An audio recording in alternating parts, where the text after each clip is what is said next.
13.2 deals with recording employer payroll taxes and is on page 373 to 377.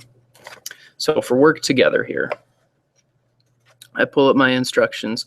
I need both of these things, the accumulated earnings and the total earnings for this pay period, to find out some things down here. So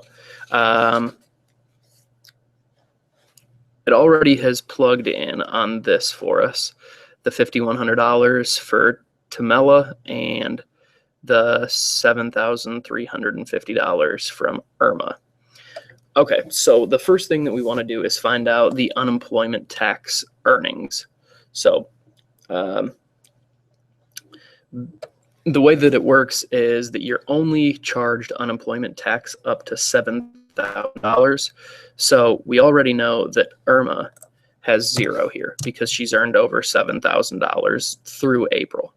Okay, now Tamila has not, so she's got $5,100 here, and she made $637.50 during this pay period.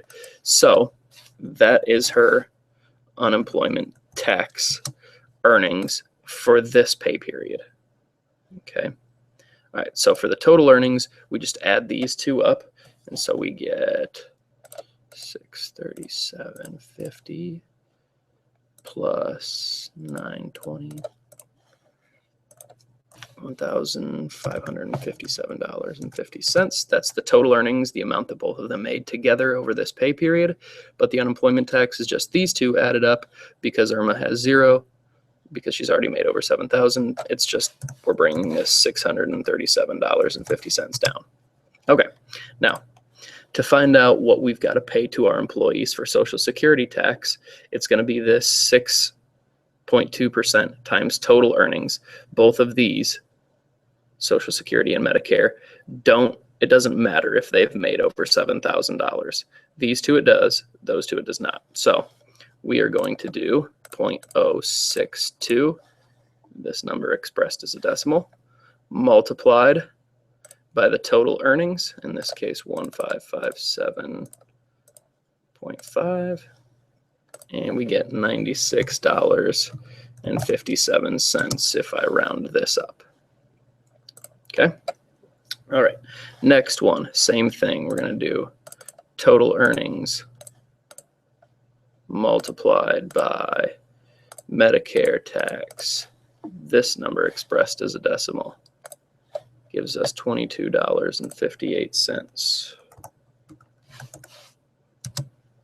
Okay, now these are different. So the federal income tax we just do off of the unemployment tax here. So we do $637.50 multiplied by this number expressed as a decimal, which is 0.008, and it gives us $5.10. Last but not least, the $637.50 multiplied by 0.054, $34.43 if I add those up. Okay. All right. So our total payroll taxes for this period are going to be the 34. It's just these added up. 34.43 plus $5.10 plus 22.58 plus 96.57. So our total payroll taxes are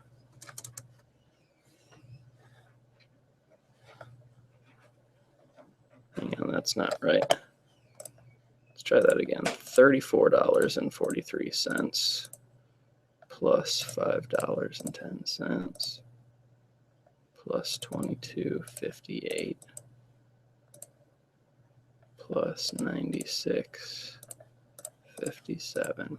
That's more like it. Okay, so just like I did here, do a quick mental math thing here. I knew that 96 plus 22 plus 34 did not equal 128, which was what I got earlier. So adding it back up, that looks a little bit more like it. So I've got 158.68. That's my total payroll tax expense. So what I need to do is put this in here on May 15th. 15th. We've got payroll, tax expense. This is M46. I've got a credit or a debit, I'm sorry, of this amount, the 158.68. And then I just plug in my stuff here. So I've got Social Security tax payable, Medicare tax payable, unemployment tax payable, federal, unemployment tax payable, state. And I should just get the same numbers that I just had. So the 96.57 from up here, the 22.58 also from up here, and the last two are from up there as well, the 510 and the 34.43. So in this case, our debits equal our credits.